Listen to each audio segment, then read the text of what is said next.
Assalamualaikum warahmatullahi wabarakatuh. Apa kabar semuanya? Semoga semua dalam keadaan sehat ya. Nah, hari ini kita akan memulai mata kuliah analisis kebijakan kehutanan. Ini merupakan mata kuliah lanjut yang harapannya tentu kalian sudah memiliki dasar-dasar mata kuliah yang akan menjadi landasan pemahaman untuk mata kuliah ini.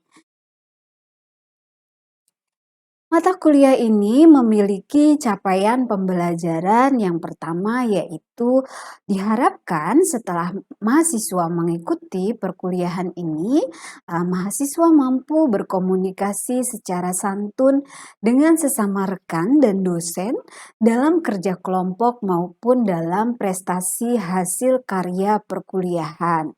Kemudian yang kedua, diharapkan mahasiswa mampu merancang dan mengimplementasikan program berdasarkan kebijakan kehutanan yang berlaku. Yang ketiga, mahasiswa mampu menulis rencana pengembangan kebijakan kehutanan dan laporan hasil pengembangan termasuk implementasinya. Ya, jadi memang di sini sudah ada dasar kemampuan menulis ya sebelumnya. Jadi bukan diajarkan untuk menulis di sini ya. Kemudian yang keempat adalah menguasai teori dan prinsip analisis kebijakan kehutanan. Nah, ini tentu wajib ya karena ini yang akan diajarkan di mata kuliah ini. Kemudian yang kelima adalah mampu merencanakan pengembangan kebijakan kehutanan yang diperlukan di suatu wilayah agar hutan tetap lestari. Ya, sehingga nanti ketika kita belajar tentang teorinya ya, kalian sudah harus mulai membayangkan bagaimana aplikasi dari pengembangan konsep kebijakan ini terutama dalam aspek kehutanan.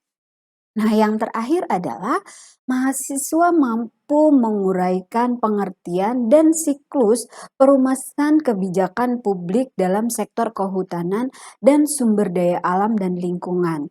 Nah, di sini kalian tidak perlu menghafal betul-betul sama ya, plak, titik, koma dengan kata-kata yang sama ya, tapi lebih kepada pemahamannya. Ya, konsepnya gitu. Jadi kalian bisa menguraikannya dengan kalimat kalian sendiri. Nah, kita akan masuk ke materinya. Yang pertama, kita akan melihat pengertian kebijakan.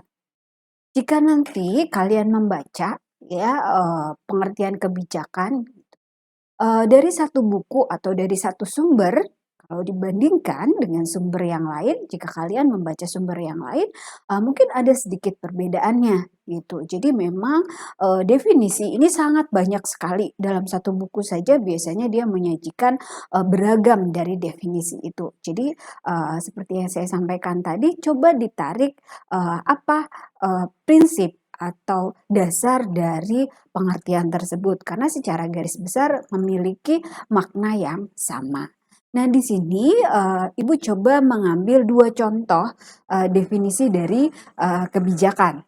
Ya, walaupun ya sebenarnya yang lain juga banyak dan bagus juga gitu, bukan berarti hanya dua ini yang terbaik ya gitu. Nah, yang pertama adalah definisi menurut Harold Laswell dan Abraham Kaplan tahun 1970. Di sini didefinisikan kebijakan sebagai suatu program yang diproyeksikan dengan tujuan-tujuan tertentu, nilai-nilai tertentu, dan praktek-praktek tertentu.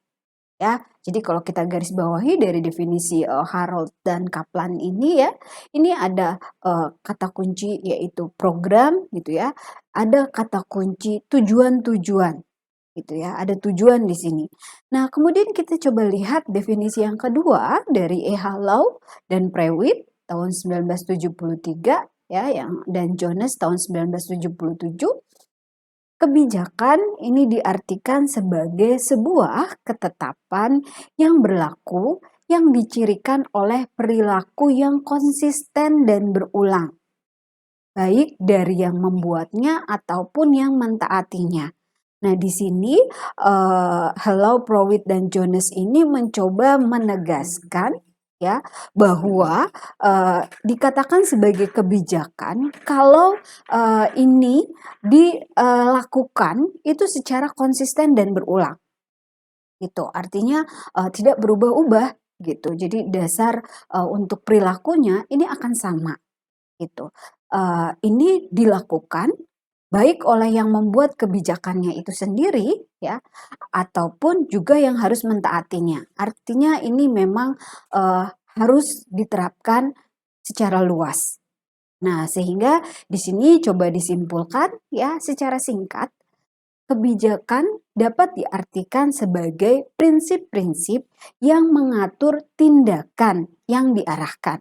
Nah, diarahkan ini juga kalau tadi menggunakan definisinya Laswell dan Kaplan ini dibahasakan dengan tujuan gitu ya. Jadi cara tindakan untuk mencapai tujuan kira-kira juga bisa didefinisikan seperti itu ya. Nah, berdasarkan, definisi tadi ya, ada beberapa kata kunci ya, yang memberikan batasan dari, kebijakan itu sendiri ya. Yang pertama adalah suatu cara memilih alternatif. Ya, jadi, sebelum kebijakan itu ditetapkan tentu ada, beberapa alternatif ya yang menjadi pilihan sebelum, akhirnya dipilih satu yang menjadi, satu ketetapan di kebijakan. Yang kedua, batasannya adalah untuk mengarahkan pengambilan keputusan. Gitu. Jadi alternatif yang dipilih ini akan dimanfaatkan untuk pengambilan keputusan. Dan yang ketiga, dicirikan perilaku yang konsisten dan berulang. Nah, ini seperti definisi yang tadi gitu ya. Jadi di definisi yang kedua tadi gitu ada penegasan tentang perilaku yang konsisten dan berulang. Artinya ya kebijakan itu tidak akan berubah dalam waktu yang pendek gitu ya. Dalam jangka pendek dia akan konsisten. Yang keempat adalah berlaku mengikat. Nah, tadi juga sudah Ibu tegaskan ya. Jadi di sini ini tidak hanya berlaku bagi yang harus mentaati tetapi juga ini berlaku bagi yang membuat kebijakan itu sendiri. Gitu. Jadi semua harus mentaatinya gitu. Bagi si pembuat kebijakan gitu, dia tidak hanya membuat saja kemudian dia bebas, tidak terikat oleh kebijakan ini, tetapi ini mengikat untuk semua. Tuh. Nah, kemudian batasan yang terakhir adalah dalam rangka mengatasi masalah atau mencapai tujuan tertentu. Ya, jadi tadi ditegaskan ya, ini untuk menjadi solusi atau mencari solusi atas tujuan kalau tadi. Nah, di sini ditegaskan untuk mengatasi masalah atau mencapai tujuan tertentu. Nah, proses di dalam pembuatan kebijakan ini ada 6 tahap. Yang pertama adalah problem recognition, agenda setting, kemudian policy formulation, policy adoption, policy implementation, dan policy analysis and evaluation. Kalian nggak pusing ya membaca PPT ini ya, gitu. Walaupun di satu PPT ini mungkin tidak ada bahasa Indonesianya gitu. Nah, yang pertama problem recognition ya. Jadi di yang pertama ini ya problem that may potentially make their way onto the public policy agenda are recognized ya. Jadi di sini pada problem recognition ini dilakukan identifikasi ya, dilakukan identifikasi terhadap masalah-masalah potensial yang ada gitu. Jadi diidentifikasi dulu gitu, masalah-masalah yang memiliki kesamaan di sini gitu ya, masalah-masalah yang memiliki kesamaan di mana nanti itu yang akan, diprioritaskan. Nah, masuk ke tahapan yang kedua di agenda setting ya, di sini, penjelasannya adalah problem that made them worthy of attention are placed on the agenda gitu. Jadi yang tadi di tahap pertama sudah dilakukan identifikasi ya, berdasarkan identifikasi terhadap masalah-masalah potensial yang sama gitu ya. Ini kemudian dimasukkan ke dalam agenda gitu. Nah, setelah itu kemudian dirumuskan kebijakannya. Jadi policy formulation ya. sudah masuk ke agendanya, kemudian formulasikan gitu ya. Nah, setelah diformulasikan ya, kemudian, ada proses adopsi ya. Jadi proses adopsi itu adalah proses menerima dari kebijakan yang tadi sudah diformulasikan gitu. Jadi di tahap keempat ini, eee, mulai ada penerimaan dari kebijakan yang diformulasikan.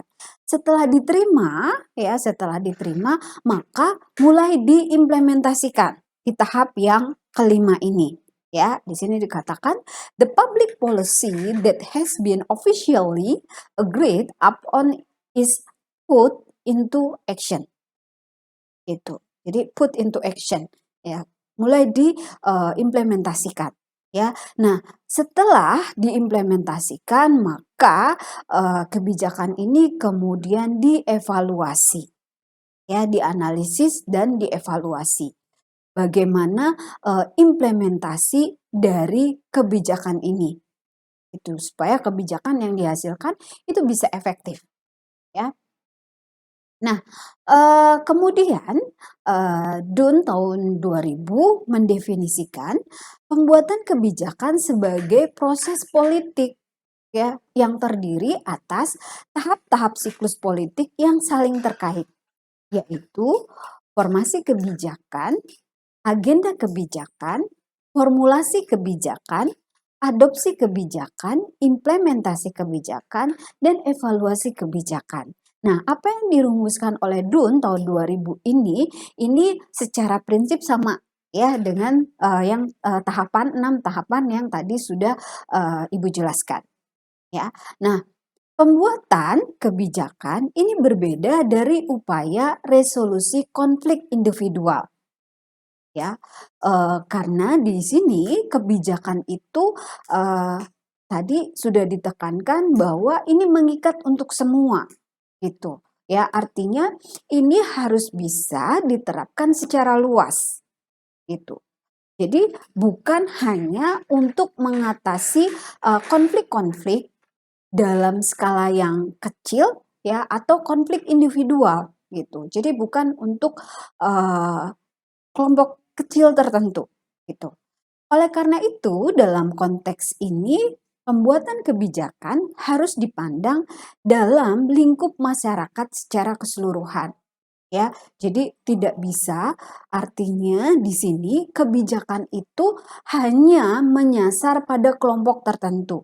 Jadi ini harus bisa diterapkan untuk semuanya, gitu. Tidak ada pengecualian harusnya di sini gitu. Jadi ini memang bukan untuk mengatasi konflik individu gitu. Nah, ruang lingkup kebijakan hutan ya di sini seringkali ya orang menyamakan gitu ya antara kebijakan, kebajikan dan kebijaksanaan. Padahal ketiga konsep ini memiliki makna yang berbeda. Gitu, memiliki makna yang berbeda dan dilatar belakangi oleh, ilmu yang berbeda juga, gitu. Dan ini dikatakan ya, eee, kebijakan dipelajari dalam ilmu yang berbeda antara kebijaksanaan dan kebajikan, tetapi kebijaksanaan dan kebajikan ini sebenarnya adalah dasar di dalam merumuskan kebijakan. Ya, artinya kebijakan yang, dibuat itu juga harus dilandasi oleh nilai-nilai kebijaksanaan, ya. Kebijaksanaan artinya memang tidak untuk menguntungkan, kelompok kecil tertentu, gitu ya, dan juga mengandung nilai kebajikan, gitu ya. Jadi ini kebijakan ini harapannya adalah memang yang terbaik untuk diterapkan dalam skala luas. Nah, kepentingan dalam kebijakan kehutanan di sini menurut Nur Rohmat dan kawan-kawan tahun 2017 ya, ada 3 komponen ya menurut Nur Rohmat di sini yang menjadi elemen di dalam kepentingan kebijakan kehutanan. Yang pertama di sini terutama khususnya di sini adalah kebijakan kehutanan ya gitu. Elemen yang pertama adalah hutan ya. Elemen yang kedua adalah Tuhan dan elemen yang ketiga adalah hantu. Ini kata yang mirip ya, seperti dibolak-balik hutan, Tuhan, dan hantu gitu. Tapi tentunya ketiga kata ini memiliki makna yang sangat berbeda gitu. Artinya di sini di dalam membuat kebijakan kehutanan gitu ya, ada tarik-menarik kepentingan ya, ada tarik-menarik kepentingan, ada arah yang berbeda gitu ya. Dari sisi hutan itu sendiri gitu ya, terutama di sini tentu arahannya pada kelestarian hutan gitu ya. Eee, Tuhan di sini diartikan sebagai nilai-nilai kebajikan ya, nilai-nilai kebenaran, nilai-nilai kebaikan gitu. Nah, sedangkan hantu di sini pada hal-hal yang negatif, pada kepentingan-kepentingan tertentu ya, kepentingan-kepentingan yang dalam kelompok yang sangat kecil, gitu. Artinya ada kepentingan-kepentingan tertentu di dalam perumusan kebijakan kehutanan, gitu. Jadi untuk bisa menghasilkan suatu kebijakan kehutanan, maka di sini dari ketiga elemen ini tentu harus ditarik garis tengahnya. Artinya dari sisi hutan itu kita harus bisa memperhatikan aspek kelestariannya gitu. Tetapi ini juga bisa memberikan manfaat ya baik untuk kebaikan gitu ya. Sehingga kebijakan ini memang bisa diterapkan dalam skala yang luas. Nah, kita lihat di sini ya, di dalam analisis kebijakan ada tiga konsep ya, policy, polity, dan politics ya.